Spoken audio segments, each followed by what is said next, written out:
Thank you for joining for the hold on, PEBCAK. hold on, Oh, hold God. on. Oh It's man, are you kidding always me? Glenn. 3, 2, No, I do 1. the 3, 2, 1 record. Okay, go. When you have your own podcast, you can do it, Glenn. Hello, my friends. Thank you for joining us for the PEBCAK Podcast, a weekly information security show featuring some all-around good people. It is week 20 of 2024. I'm Chris Louie, and happy birthday to my lovely wife, Grace. Happy birthday! With me, I have my co-host, the Cloud God, who I got to see this week at RSA. First and foremost, happy birthday, Grace. I wonder what it's like to be 21 again. You know, one can only imagine. And yeah, I got to see you at RSA for a very small window of time, despite being there for 4 full days. I hated it, but it is what it is. I had a good time. And we have Glenn Medina, or should we call him On The Go Glenn, or OTGG. The three of us never got together at RSA at the same time. I saw Brian and I saw Glenn. I didn't see both of you together though. Truly apologize for that. But, because I didn't have floor duty, I ended up running around with my head cut off trying to get 2 meetings in different locations around San Francisco. So it was quite a feat, but I got it done. In between all that, trying to meet with customers as well, because since I am local. It was also a see game of Glenn like dodge the dope fiends too. Yeah. Yeah. I saw Glenn for 10 minutes, and when I did see him, it was because he was hanging out with Palo Alto Network. So maybe we should call him FGG for F Glenn Medina. I have no idea. Thanks, Whatever. man. Yeah. Gaping vulnerability, Glenn, GVG. Yeah. Oh, Supporting the man. competition, you know. I'm not even going to talk about the announcement that just happened the other day, but I'll stay quiet. Yeah, I think we're actually not allowed to, so we have to Yeah. keep that Let's not. under wraps for a little bit. Maybe in a few weeks we'll be able to talk about it. The gag order will be Right. lifted. So did you guys have fun? I know I'm tired. I'm pooped. That's topic 1. Let's save it for topic 1, Glenn. All right. All right, let's go. If you guys care to read the notes ahead of time, you would have known that. Needless to say, happy birthday, Grace. I can't believe you're married to Chris still. But yeah, let's go. 13 wonderful years. Is that all? But your kid's like 14, right? I'm just kidding. No guests this week, as we are recording quite late in the week due to travel schedules. Combined, we have decades of information security experience and are here not just to educate, but to entertain. We've got 4 awesome stories for this week, so sit back, relax, and enjoy the show. This week, we're going to talk about the annual RSA Security Conference. A notorious hacker gets outed. For our third topic, the intelligence agencies get a little more intelligent. And close with teacher appreciation talk. For our first topic, we're all fresh off attending the RSA Security Conference this week in San Francisco. What did you all think? So this is my first time at RSA in which my only time actually walking the floor was to go visit the Zscaler booth for 5 minutes and then turn right back around. So I was literally back-to-back briefings all day. So I didn't get to do anything. I'm about to catch all the keynotes online and whatnot. And I normally like to walk in and go either on the fringes or in between the North and South Hall to go look at like a little bit more of the niche companies that are out there to see if there's anything really, really cool. But I didn't get to see it. And then, heck, I don't even know what the buzzword is. I'm going to assume it was AI, but I don't know. Yeah, I think everything was like AI driven now. It's 2 letters. Unbelievable. That was one thing that I noticed. AI. It's twofold. One is AI powered XYZ technology, so everything's AI powered now. And then the other thing was AI security. So everyone that's coming up with their own large language models, there's like prompt injection detection, there's DLP related to LLMs, there's just all these startups that were created around this whole AI ecosystem. Fun times. Yeah, one of our former colleagues came up to me. I was chatting with one of our transformation architects, and one of our former colleagues just comes up like, "Hey guys, let me tell you about my startup." I'm like, "Oh, okay. I guess I'm sitting through your sales pitch here." Was What it was AI? it? You want to tell? Yeah. It had something to do with prompt injection detection, DLP. There's a tie-in with Zscaler, so I think there's a point in approaching us, but that person was just trying to scrounge a business and say, hey, send your customers my way. We do AI way better than you guys, but let's partner up together anyway. It was literally your talking point right before this talking point was his pitch. You're already pitching for him. I love that. Yeah, no kidding. I will what say, was the size, did you think? What was that, Glenn? What was the size? What did you guys think from how busy it was? I've seen it busier before. Oh, pre-COVID, way busier. Yeah. Yeah. I think last year was way busier too. Yeah. From what I remember, the booths were way more crammed last year. Like this time, like we were in the North Hall this year, which is the ones that people pay more money to get into. Everything was more spread out. There was actually empty spaces around like the edges of the conference. It used to be wall to wall, like literally wall to wall, and the walkways were just so jam packed. But this time it was a bit more spread out, and it wasn't as loud. So that's another indicator that there weren't as many people, just because it just was not as loud as previous years. He graduated to the North Hall, but in the back corner. Yeah. Nobody puts baby in the corner. That's right. You know what's funny is when I first started going to RSA and pulling booth duty, people would call me a booth babe, and like I kind of understood it because in some other booths it was like you might have women in there, but this year it felt like it was this booth dudes. I didn't see any like I think we've given up on that notion entirely. I think it was. I don't know about maybe Glenn can remind me. Was it 10 years ago or so? Like I remember, cause I've been going to RSA for maybe 15 years now, and I remember when I first went there were like literal babes. Like they would hire models, like female models, to just hand out swag and get badge skins and everything. And there's some kind of controversy that says we don't want to become one of those kinds of shows, so knock it off with the real booth babes. Yeah. And then companies got around it. They would just hire attractive marketing people to do it. Like, technically not a booth babe. We didn't hire a model, but we have this model-esque person that works for us. They got pretty racy there, didn't they? And they had ladies in leotards, like tumbling down, doing carnival acts. Yeah. So and then when now they're just giving away motorcycles. I don't know if you guys saw that. I didn't see that one. Did Sentinel One give away that F1 car? Somebody was giving away. Is it not Ducati? Or is it Ducati? It starts with the D. Ducati. What kind of motorcycle? Ducati. Dirt or real? Real. Yeah. Ducati's a nice motorcycle. Street bike. Yeah. Got a duck. But I'm sure they got a ton of scans, but I don't know that there's really value in. You know what I mean? Like it generated, I guess, a marketing email. Yeah. So I don't know. But I will say, Glenn, your guys' booth was very busy when I walked by. Very busy. Good job, you guys. Thank you. Yeah. Been picking up steam. Last year was the first year that we had a booth, and it was jam-packed last year, and this year was just as bad. I mean, just as good, meaning it was pretty full end to end. I was told the folks over there did not have a chance to take many breaks, but man, kudos to them. And Glenn skipped out on booth duty. He's like, hey, keep up the good work. I'm going to be over here drinking whiskey with the customers. Let's not be mean now. I did have customers. I did. I said you're drinking whiskey with the customers. Yeah. I did walk by I walked by the CIA booth. I stopped at the FBI booth, and let me tell you, the people working there look exactly the way that you think they would look. You would imagine. So I'll leave it at that. Like an analyst. Yeah. These weren't field agents. These are analysts. Years ago, their booths were way smaller. How did they get the funding to get a big 20 by 20, like within the middle of the floor as well, prime real estate?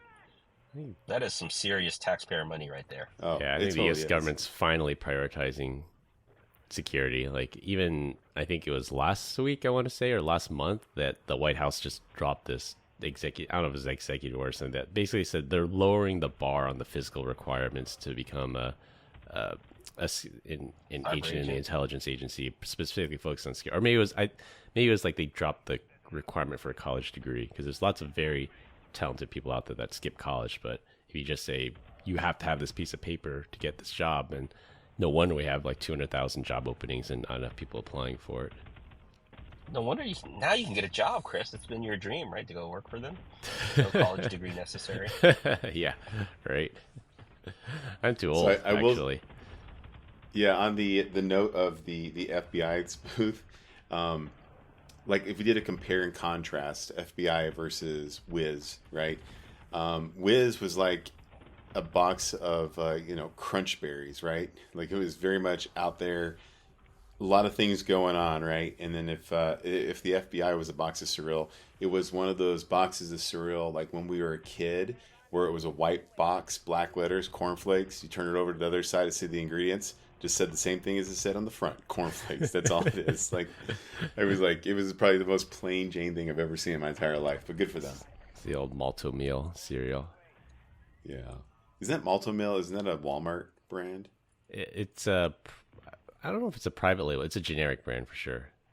Oh no, Great Value is Walmart. Yeah, yeah. Yeah, yeah. Another surprising thing, some of How the many of major you guys? players Yeah, weren't go ahead. there in cybersecurity that we're used to seeing. Some of them just were plain old not there. Not got to name names, but surprising that they don't feel like the investment is worth it anymore. I know they did stuff offsite, but they did not have a booth this year. And then some other people that I always see on the sponsor board of, Diamond, Triple, Platinum, whatever sponsor last year, zero sponsorship this year. And they got booted into the South Hall. You know who showed up this year was Broadcom. They did. That was Right amazing. next to They us, were right too. next to us. Yeah. It was Symantec Yeah. and Carbon Black. And Their better together yeah, story. yeah. Do you know who was in the North and the South Hall? Cisco. Yeah. And Sentinel So 1, I think. I think Sentinel 1 had multiple booths, too. so I'm not gonna lie to you guys. When Yeah. I told you I was having trouble finding the Zscaler booth, and you're like, "Oh, it's back behind Cisco." I was in the South Hall at that point in time, and I walked. I was like, "It's not here. These guys are totally like just messing with me." And then I ran into Amir Levy, and so we were just walking. He's like, "Oh, I'm going to the Zscaler booth." I was like, "I'm gonna follow this dude." And so then I found out it was the North Hall, which happens to also have another Cisco booth. And I was like, "All right, they weren't." I swear to you, I was like, "Man, there's nothing. There's no iBots. There's no nothing behind Cisco. These guys are just messing. They're just wild goose hunt, man." Nice to have that money to burn, I You're guess. so funny. So let me ask you guys this: from a fashion standpoint, how many people did you guys see wearing Air Jordans in many color combinations? And of those, how many did you see were wearing fake Air Jordans?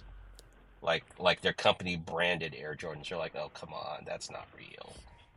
I don't know if Yeah, I've the seen Air Force, is it Air Jordans or Air Force Ones? No, they're Air Jordans. Well, I guess some people wearing Air Force Ones too, because Yeah, Air I Force didn't Ones are just plain see white. any personalized Air Jordans. You didn't? Yeah, same. I did There not. were a Yeah. couple, or maybe Yeah. they were buying them and they had the same color as their. God, there's so many different styles and color combinations for Air Jordans now. But a couple of them, you could tell they were kind of on the lighter side of the leather. I saw a Yeah. lot of people with the Air Force Ones that were matching their suit that they were wearing. So like they had a suit with like blues and yellows. They intentionally bought a pair of Air Force Ones to match. In I'm that like, color combination. yeah, and I've wore Air Force Ones before. Those are a terrible shoe. Like you're literally just doing it Yeah. because you're an It's idiot because you want to fashion. be seen. Yeah. Yeah, it's fashion. I'm like, you know who else caters to you? Probably like Louis Vuitton. You probably walk around with a big old Gucci belt like an idiot as well. They're saying about people that wear Gucci belts, That or Brian. Coach. What do they say about that? Like Glenn's out here like legit checking people's sneakers from 20 feet away. He's like, no, the blue's a little too light. That's a fake.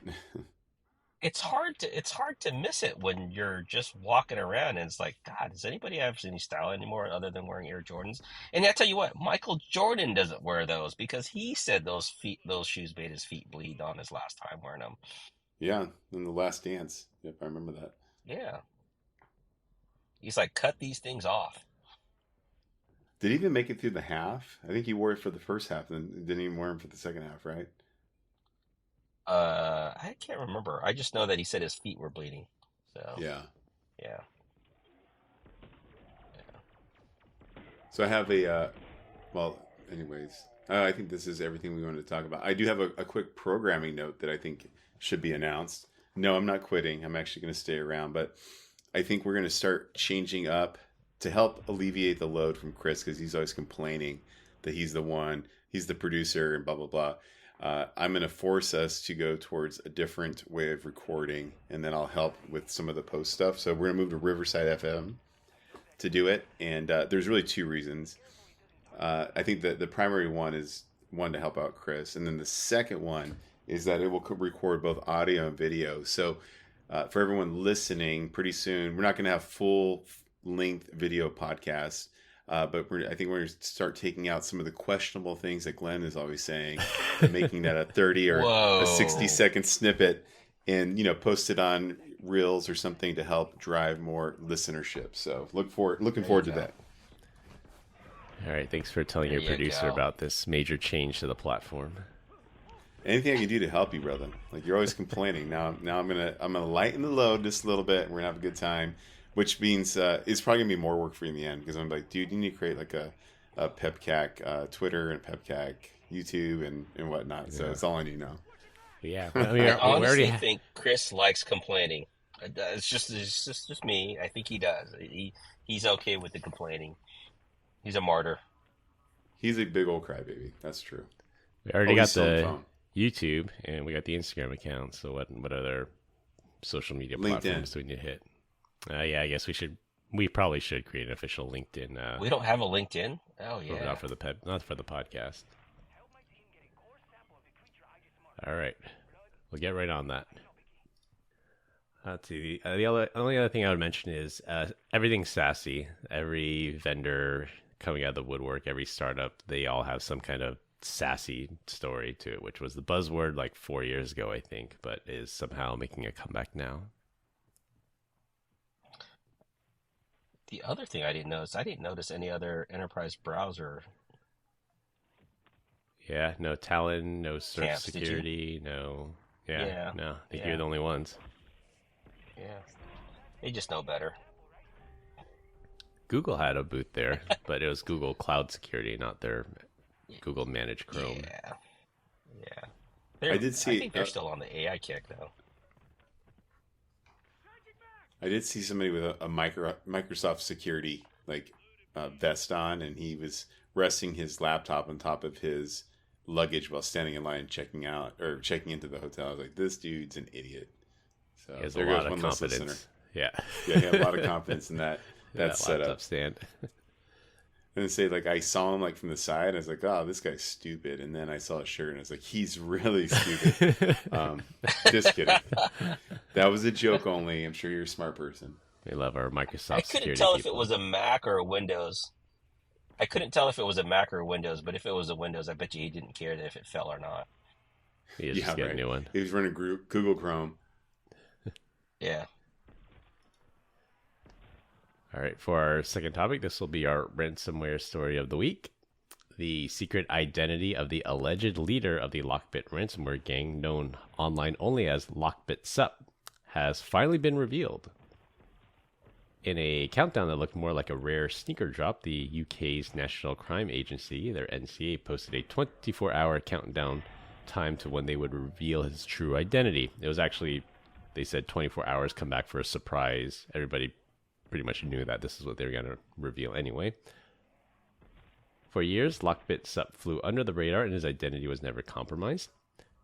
After the LockBit gang fell apart, mostly due to law enforcement actions, they revealed that LockBitSupp is a 31-year-old man named Dmitry Yurovich Koroshev.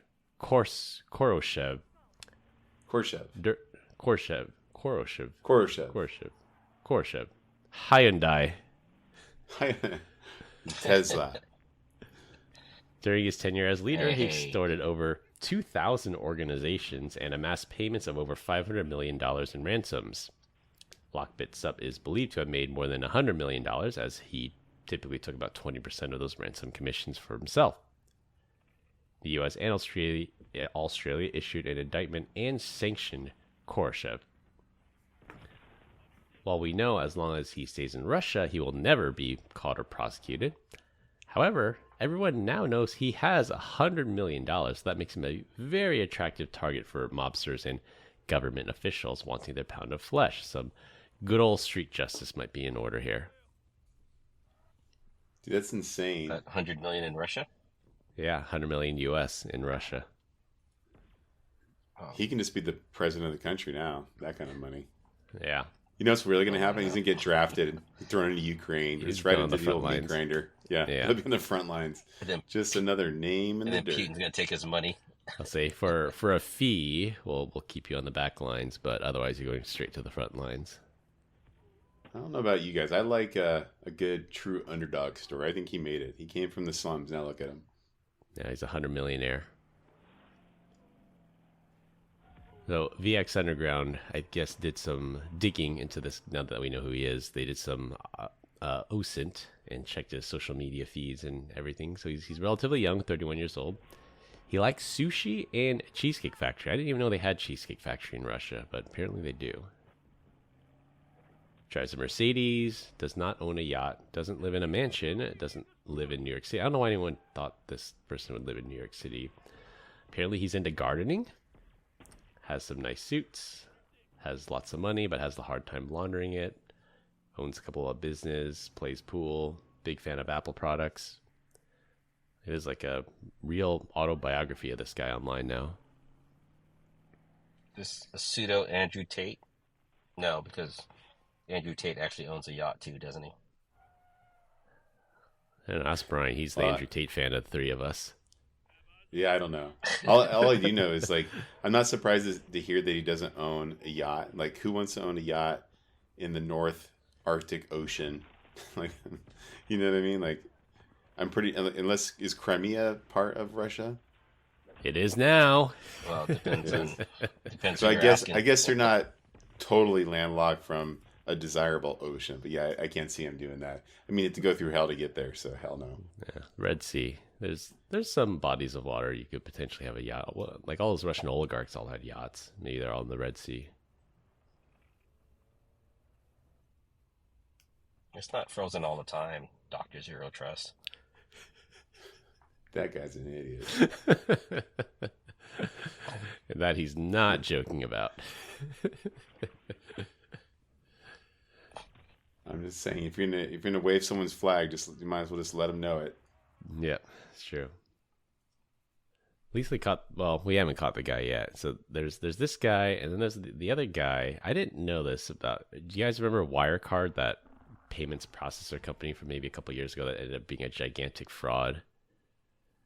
So they're No. like COO, I think, also fled to Russia, so he's never going to face justice. But he does have a ton of money. So it's the paradox, or the dilemma is, if you have a ton of money, you can go to Russia, they'll hide you. But if you're in Russia, some people know you have a lot of money, and that could cause problems too. Just have to like have the right connections and know the right people to pay off. Yeah, well, that's one less ransomware group we have to worry about. There's still plenty of other ones out there, but at least LockBit for now seems to be defunct. Whatever. He's on the just, run. No, he's gonna have to double down. Like, now that he knows he's a target, he needs to get to 1 billion to really protect his assets. So he's gonna be out there grinding, guys. You don't know. You know, let's just start ransoming everybody. There's them, and then the Black Cat Alpha V group. They just exit scammed with 22 million, so they're kind of defunct now too. There's probably going to be some rebranding and relaunches, but for right now, some of the major groups have been disrupted, but we don't really see the number of ransomware attacks slowing down. I think there's just other smaller groups coming up in their place. Well, they just, like, the second command just takes over, right? It's not like they totally fall off the map. It's just, if it's a group, I take it that it's the next person in line, or the next supposed stronger coder in line that will do this. It is, but LockBit allegedly all the FBI and the UK NCA, they like took down the entire infrastructure and dismantled the entire organization. So usually, you're right, if they only catch the leader, they're fine. But if they dismantle all of their infrastructure in the meantime, then it's going to be a problem. What do you think? They just went to AWS and took down all their stuff? Pretty much, yeah. One of these bulletproof hosting services. Not quite so bulletproof.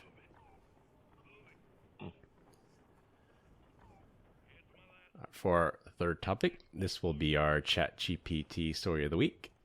Microsoft has built a top secret air-gapped version of ChatGPT for the U.S. intelligence community. Isn't it called Copilot? not ChatGPT.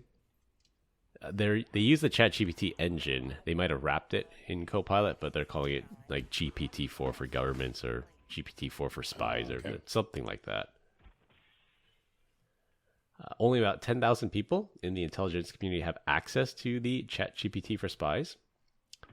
The purpose of the super secret project is to more quickly analyze data and feed it intelligence that normally could not be uploaded online for fear of interception and data leak risks.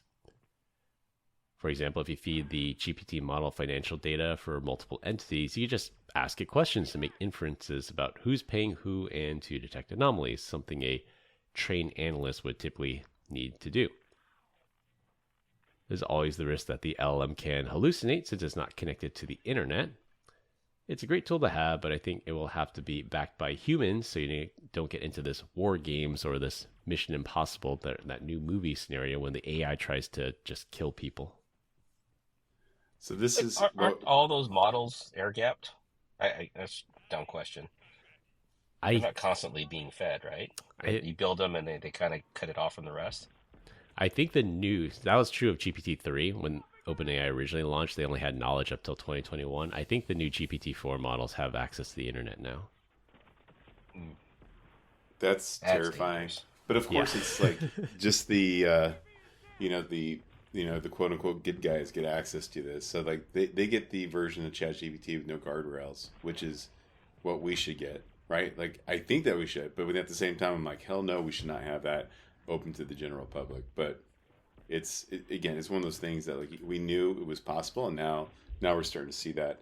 And I have personally tried to train ChatGPT 3.5 with like some of my writing styles. Like, sure, I can do that. So I send it to him. I was like, now write me a blog post on this topic. And it's just like, it's nowhere near me. So it won't ingest data. I can't train it unless you start paying for it. But whatever, at least the U.S. intelligence community gets to do cool stuff and we don't.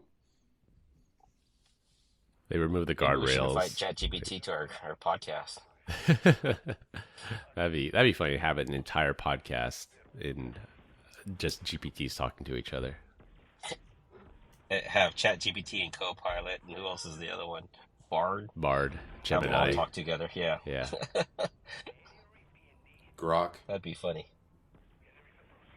You'd ask like this ChatGPT for intelligence agencies, feed it a bunch of movements for this terrorist, and say, "Where's the most likely place we should drone strike this guy?" And then feed me the drone strike data.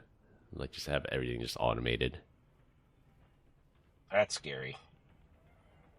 Again, I just watch Enemy of the State, and that stuff just scares the crap out of me. Yeah, it's like all those analysts that are like analyzing everything in real time and trying to predict things and coming up with ideas of how to spy on this guy. That can all be done by a computer. Yeah. You know what? There was a movie about this called Eagle Eye. You guys remember that with Shia LaBeouf before he went crazy? Michelle Monaghan. Yeah. I remember that. That it was some they stuff.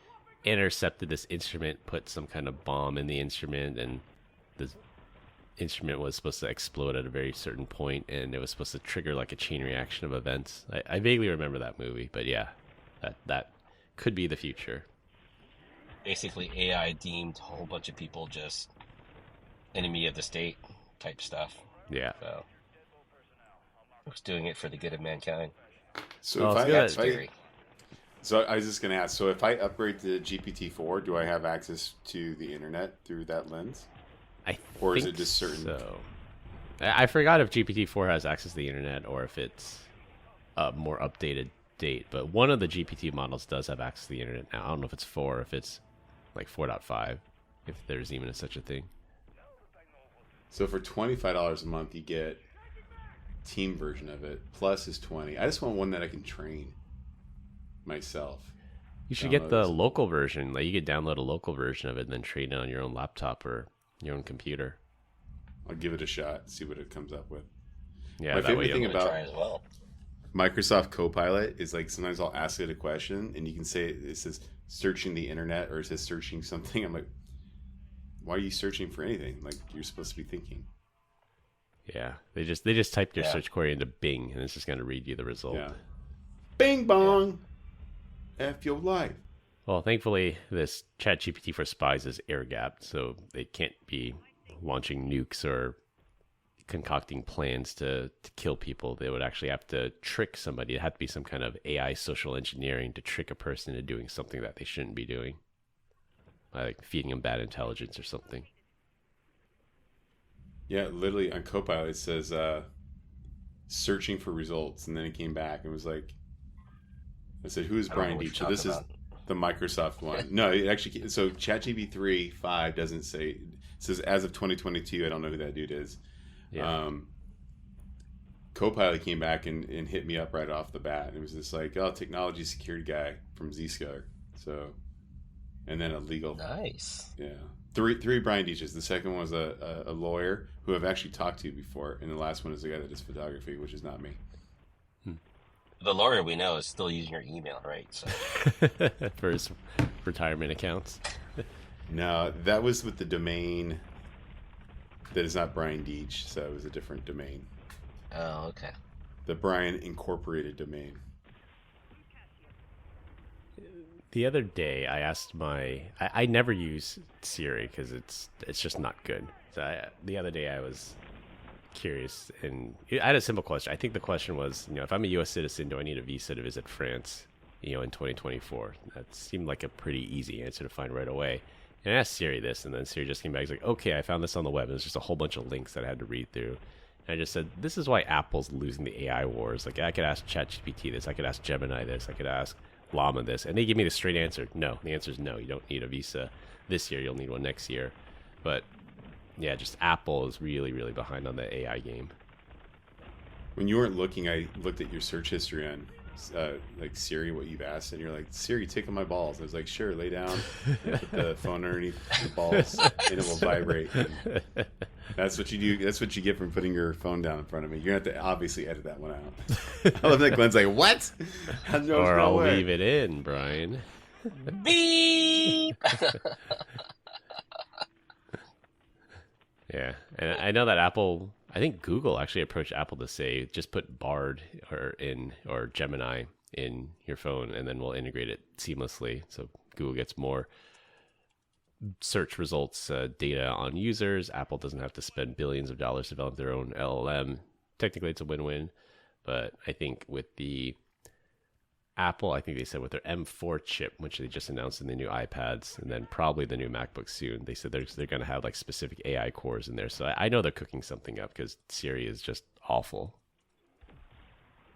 But you know what she does a great job of? Listening to me when I'm presenting and then sending a random text message to my wife. So, or children, or a group chat, the last group chat I was on. Yeah. Exactly. All right, for our last topic, it'll be a rotating topic every week.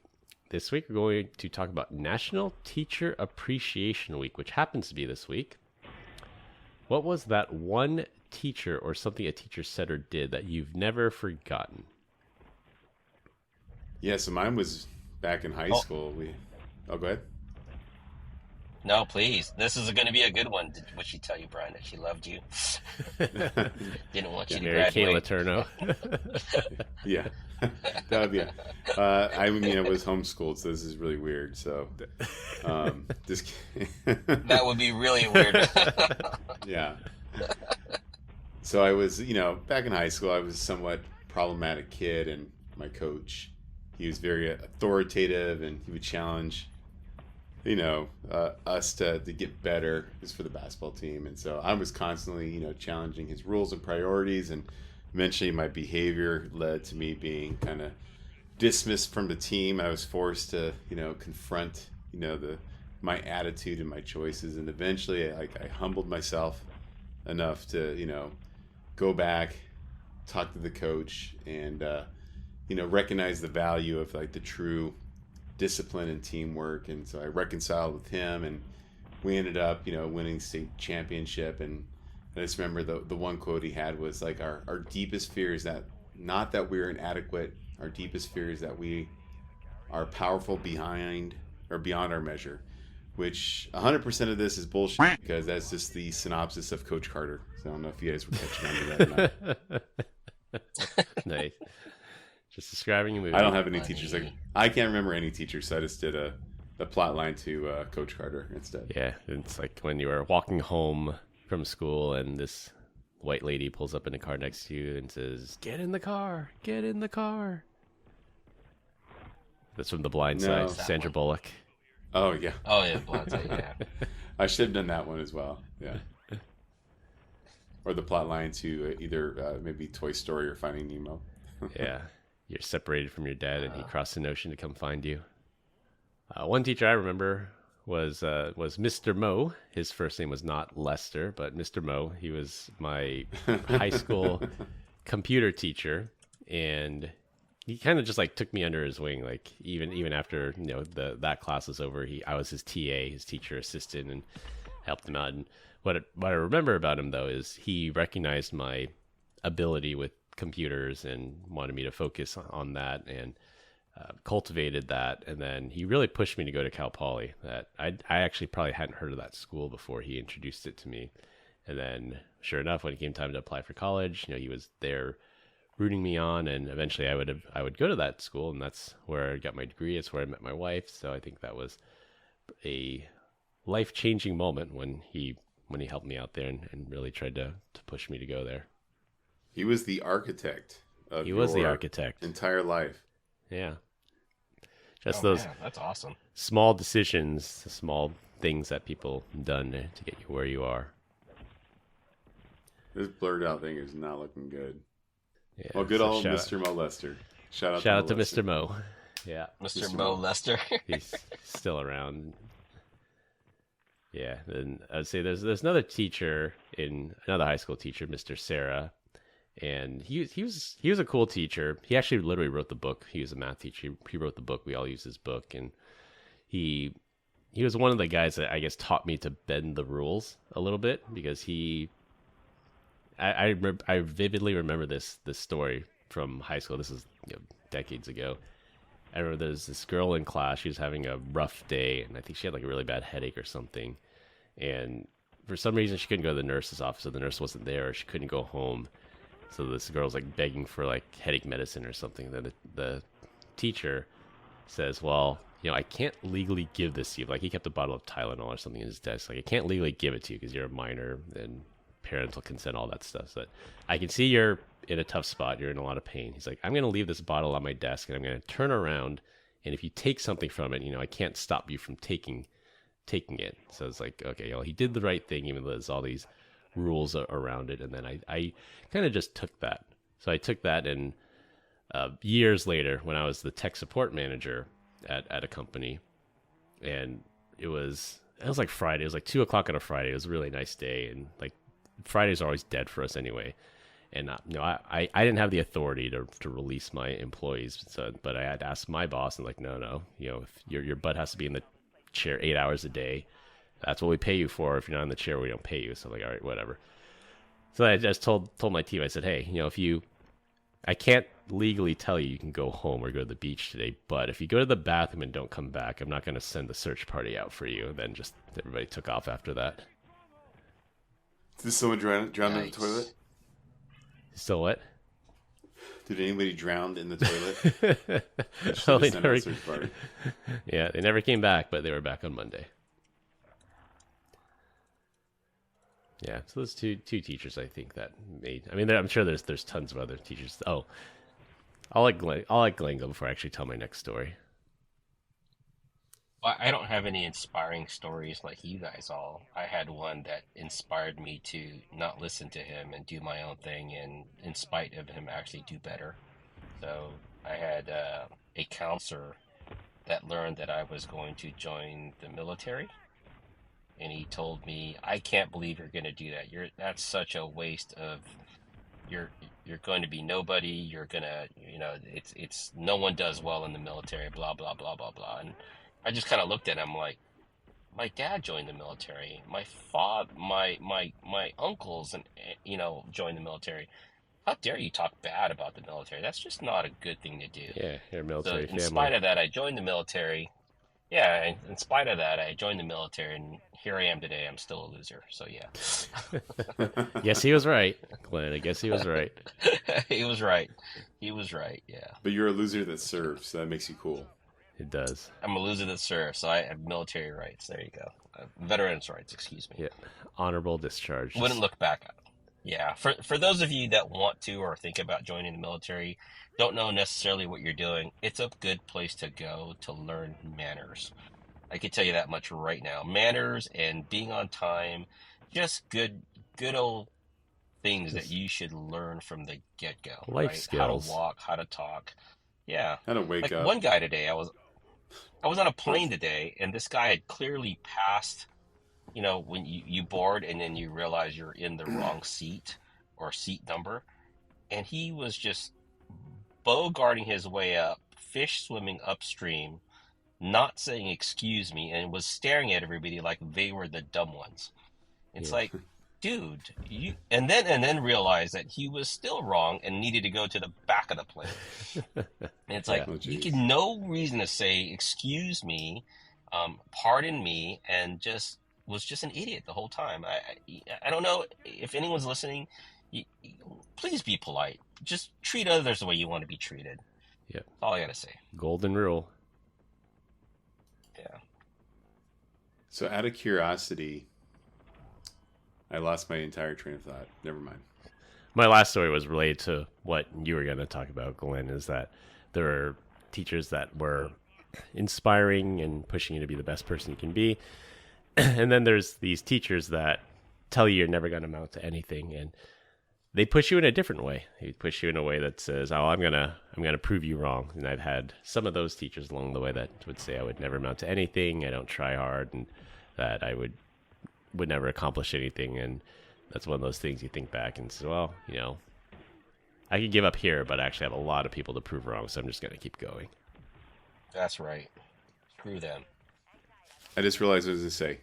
On your experience with the airplane, on the way back, this dude, I don't know what he was thinking, but he was trying to make his luggage fit on, in the bin. Overhead bin, yeah. We push it, but I thought he was giving birth. He's like, for longer than it should have. It felt like 5 minutes. It's probably 30 seconds, to the point where I was like, I'm going to get up and help this fool. Because he's pushing and pushing. And then finally he gets it. And he lets out the, finally. So then he sits down, and the entire plane ride, he is sighing. But we're on a plane, and it's loud AF. He's like, I'm like, and he's right behind me. He was driving me nuts. I was like, what the heck is going on with this dude? So it came time to check out, or to take off. I was like, I quickly grabbed my stuff and stood in front of him. And I was like, please don't give birth again trying to pull this thing out. But he didn't, thank God. So Nice. Got the heck out of Dodge. The funny ones, in those situations, the funny ones are the people that are not observant of the space that they occupy. Like people with large backpacks that are on their bag, and they're trying to walk through the aisle, and they turn to go put their luggage up, and they smack you with the sitting in the backpack. aisle seat. Yeah. With the backpack, and it's like, dude, and so now I just put my arm up, and so in an immovable spot, so if they try to turn, they screw themselves up. Yeah. Right? Because you preemptively block them. Yeah. What a bunch of dorks. That's why I like Japan, because in Japan, when you go on a subway, you wear your backpack in front. Yeah. Everyone's polite there. Smart. They all know the etiquette. Yeah. No one gets out of line. Yeah. Yeah. Well, it is National Teacher Appreciation Week. I think it's also National Nurses Appreciation Week, so thank all the nurses out there too. And teachers. Yep. Not paid enough. Yep. If we take some of that $80 billion that we sent over to Ukraine, we could give every teacher, we could probably double every teacher's salary with that. Oh, yeah. And get more teachers. Yeah. All right. Well, we continue to get great comments about our dad joke of the week. Dad joke of the week. This week, I'm up. You're always up. The other day, I saw an Apple store getting robbed. Does that technically make me an eyewitness? It does. Ooh. Wah, wah, wah. It makes you one of thousands of people that witness that in San Francisco every day. That's true. It's just like my iWatch, right? Your iWatch. Yes, Glenn. Well, I'll tell you what, I have to take an IBM, so let's hurry up and wrap up this podcast. All right, to wrap things up, the RSA Security Conference is alive and well. LockBitSupp got doxxed. The CIA now gets to use ChatGPT. And thank a teacher and a nurse. That's all I have for this week. We hope you enjoyed this week's episode. You can find us all on LinkedIn. Links will be in the description. Follow us on Instagram at PEBCAK Podcast. Thank you to all listeners and subscribers who rated us 5 stars in the iTunes Store and Spotify and left us a review. We appreciate you all spreading the word to help grow the show. The best way to find us is to search for the PEBCAK Podcast in your favorite podcast listening app. My co-host Brian Deitch and Glenn Medina. I'm Chris Louie. Thanks for listening. We'll see you all next weekend. As always, have a nice day. San Francisco smells like weed. Have a nice day.